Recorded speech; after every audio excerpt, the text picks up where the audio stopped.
toiletries sa mga guests natin. Yan nga, oh. Binabawasan ko po yung mga naka-reserva para sa kanila.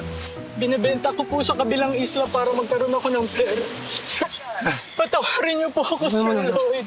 Naku, kaya naman pala marami nagre-reklamo na bawas ang mga nasa amenity kits. Mr. Isha. Hindi pala ito yung mga hinahanap natin eh.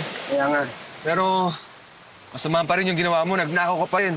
Tama. Kaya isusubong pa rin kita sa pulis. Meron tayong batas na dapat sundin. Opo. Sir Lloyd, patawarin niyo na po ako, Mr. Isha. Parang awa niyo na. May mga pangangailangan lang po ako. Patawarin niyo na siya, kawawa naman siya! Hindi na po. Kasama. Naawa ako eh! Pinapatawad ka na kita! Hindi ko alam sa kanila! Salamat po. Hindi ka sa kanila nagtawad! Patawarin niyo po. Patawarin niyo na!